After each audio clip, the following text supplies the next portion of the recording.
Vous avez ouvert le robinet ce matin. L'eau est venue, sans que vous y pensiez une seule seconde. 80 litres par jour, par personne, en France. L'eau de votre café, de votre douche, de vos chasses d'eau tirées sans regarder. Ce n'est pas de la magie. C'est une infrastructure. Un réseau de barrages, de canaux, de nappes phréatiques et de canalisations. Et les infrastructures, ça se fissure, ça se vide, ça s'effondre. En ce moment, 7 grandes métropoles françaises sont engagées dans une trajectoire hydrique dont elles ne parlent pas publiquement. Les réservoirs descendent. Les nappes phréatiques ne se rechargent plus comme avant. Les projections climatiques dessinent un déficit structurel et durable. Personne n'envoie de courrier dans les boîtes aux lettres. Pas parce que le problème n'existe pas. Parce que le marché immobilier ne supporte pas ce genre de nouvelles. Parce que les élus gèrent l'urgence du moment et pas la tendance de la décennie. Alors laissez-moi être le mémo que les bulletins municipaux n'enverront jamais. Nous avons appliqué 5 indicateurs de vulnérabilité hydrique à chacune de ces métropoles. 7 villes n'ont pas seulement échoué à ces indicateurs, elles les ont effondrés. Un fait que vous n'entendrez pas dans les bulletins officiels. En 2025, 45 départements français étaient simultanément en crise sécheresse, soit 2 fois plus qu'en 2024. Ce n'est pas une série d'anomalies climatiques, c'est la nouvelle trajectoire. Et dans notre documentation, nous avons cartographié exactement ce que cela signifie pour votre foyer, votre commune et vos décisions les plus importantes à venir. Premier lien dans la description. 5 indicateurs. C'est le système que nous avons utilisé parce qu'une liste de villes ne sauve personne. Comprendre le mécanisme? Oui. Indicateur 1. La tendance des réservoirs sur 10 ans. C'est l'eau visible, le compte courant de la ville. Si le niveau baisse depuis 10 ans, ce n'est pas une mauvaise saison, c'est une tendance. Indicateur 2. L'épuisement des nappes phréatiques. L'eau invisible, accumulée depuis des millénaires. Quand une nappe est surexploitée, le terrain au-dessus se compacte, ce contenant disparaît. Cette eau ne reviendra jamais. Indicateur 3. Le ratio population sur capacité du réseau. Combien de personnes boivent dans une infrastructure conçue pour moins? À Montpellier, 200 000 habitants de plus en 20 ans. Le réseau n'a pas suivi. Indicateur 4. Les projections climatiques 2050. Ce que Météo France, le GIEC et les études de l'INRA indiquent sur les précipitations et la fonte des neiges, région par région. Pas les espoirs, les données. Je dois m'arrêter une seconde. Cette vidéo ne couvre qu'une partie de ce que nous avons compilé. Il y a des familles françaises qui comprennent déjà la vulnérabilité réelle de leurs sources d'eau, qui ont constitué leurs réserves, pendant que leurs voisins ne savent pas d'où vient leur eau. Voici ce que vous trouverez dans notre documentation. Comment identifier les signaux précurseurs d'une crise hydrique dans votre commune avant qu'elle soit déclarée officiellement dans un arrêté préfectoral? Comment évaluer votre dépendance réelle à une source unique en déclin structurel? Comment constituer une réserve d'eau autonome pour votre foyer, même en appartement en ville, sans équipement spécialisé et sans budget exceptionnel? Premier lien dans la description. Restez, parce que ce qui vient change la façon dont vous regarderez ces villes sur la carte. Le classement. Numéro 7. Lyon. La ville que personne ne surveille, et c'est précisément le problème. Le Rhône et la Saône donnent l'illusion d'une abondance durable. 2 fleuves qui traversent quoi la ville? Comment cette ville pourrait-elle manquer d'eau? Mais ces fleuves dépendent des glaciers alpins, qui fondent à un rythme accéléré depuis les années 2000. Moins de glace en amont signifie moins de débit estival, et moins de recharge pour les nappes phréatiques de l'Est lyonnais qui constituent la réserve souterraine de l'agglomération en été. Le moins critique de notre liste. Et c'est précisément pour ça que personne ne le surveille. Numéro 6. Bordeaux. La ville qui boit une eau fossile sans en mesurer les limites. Vous êtes encore là, et c'est important. Parce que les 4 villes qui restent dans ce classement ont toutes un point en commun. Elles ont toutes déjà subi des restrictions d'eau officielles, documentées dans des arrêtés préfectoraux publics. Ce n'est plus un risque futur, c'est un précédent établi. Notre documentation détaille exactement ce que vous pouvez faire dès cette semaine avant que votre commune soit dans la prochaine version de ce classement. Premier lien dans la description. 80% de l'eau potable de Bordeaux provient de nappes profondes, des aquifères souterrains constitués il y a des millions d'années. Pas de la pluie de cet hiver, pas de la fonte des neiges du printemps, une eau fossile formée avant que notre civilisation existe. Ces nappes sont fortement sollicitées depuis des décennies, bien au-delà de leur taux de recharge naturel. L'agence de l'eau Adour-Garonne le documente dans ses propres rapports.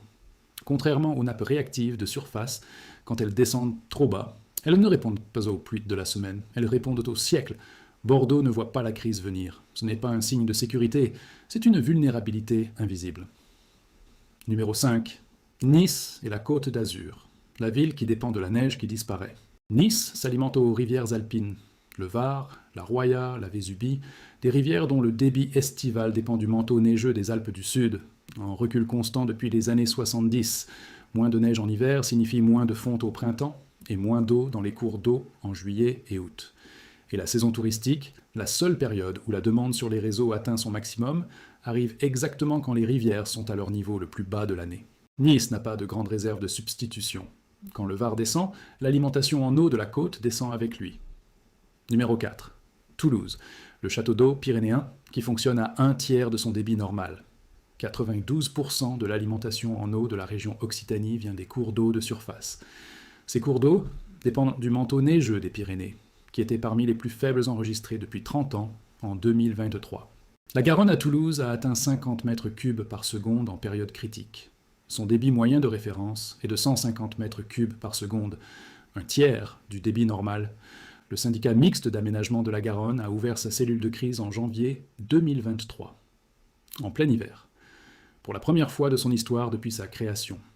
Le déficit en eau projeté sur le bassin Adour-Garonne à l'horizon 2050 est d'1,2 milliard de mètres cubes. Il n'y a pas d'alternative connue à ce jour. Numéro 3. Montpellier.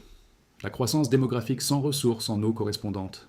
500 000 habitants dans la métropole. 200 000 de plus en 20 ans. L'une des métropoles à la croissance la plus rapide de France, ajoutant chaque année des habitants à un réseau qui ne s'agrandit pas proportionnellement. Les nappes phréatiques du Languedoc sont chroniquement à des niveaux bas à très bas, selon les bulletins mensuels du BRGM, année après année. Voici ce que les brochures immobilières ne mentionnent pas. Sur le littoral de l'Hérault, les nappes côtières sont exposées au phénomène de biseau salé. Quand une nappe phréatique descend trop bas près du littoral méditerranéen, les écoulements souterrains s'inversent et l'eau de mer remonte progressivement dans l'aquifère d'eau douce. Ce phénomène est documenté dans l'Hérault depuis des décennies. Il est quasi irréversible. Vous ne filtrez pas une nappe envahie par le sel. Ce n'est pas une contamination chimique, c'est de la physique des fluides. Plus de population, moins de précipitations, des nappes qui descendent vers la Méditerranée. Numéro 2, Marseille. Un canal de 175 ans comme unique filet de sécurité pour 900 000 habitants. 75% de l'eau potable de Marseille provient d'un seul endroit, le lac de Serre-Ponçon dans les Hautes-Alpes, acheminé par le canal de Marseille, une infrastructure construite en 1849, 175 ans. Il n'y a pas d'alternative structurelle à ce canal. En été 2022, le lac de Serre-Ponçon était 15 mètres plus bas que son niveau habituel. 3 millions de personnes en région PACA dépendent de ce réservoir. Les projections publiées par l'INRAE dans le projet R 2D de 2050 sont sans ambiguïté. La ressource disponible sur le bassin de la Durance va baisser de 10% d'ici 2050 et de 25 à 30% d'ici 2100. Un seul canal, une seule source, un seul point de défaillance. Numéro 1. Perpignan. La preuve que la crise de l'eau ne se prépare pas. Elle se vit déjà. En 2023, la station météo de Perpignan a enregistré 245 mm de précipitations. La normale annuelle est de 578 mm. 57% de déficit pluviométrique sur toute la plaine du Roussillon. Les nappes profondes du Roussillon, les nappes dites du Pliocène, sont en déclin structurel documenté par le BRGM depuis plusieurs années consécutives. Le directeur du syndicat mixte des nappes de la plaine du Roussillon a déclaré publiquement « En crise, on descend. En année humide, on se stabilise. Mais on ne remonte jamais au niveau initial. Jamais. » Au 1er avril 2025, 76 communes autour de Perpignan se trouvaient en niveau de crise maximum, le plus élevé du dispositif préfectoral de restriction des usages de l'eau. Les nappes côtières du Roussillon sont exposées au même risque de biseau salé qu'à Montpellier. Quand elles descendent trop bas, l'eau de mer monte dans les aquifères. Ce processus est irréversible. Il restera de l'eau sous Perpignan dans les prochaines décennies, mais elle sera salée. Des techniciens hydrologues de la région ont évoqué publiquement le scénario d'un territoire dont il faudrait déplacer la population si la crise hydrique n'est pas résolue dans les prochaines années. Ce n'est pas un militant, c'est le technicien qui lit les piézomètres chaque mois. La démonstration par l'histoire.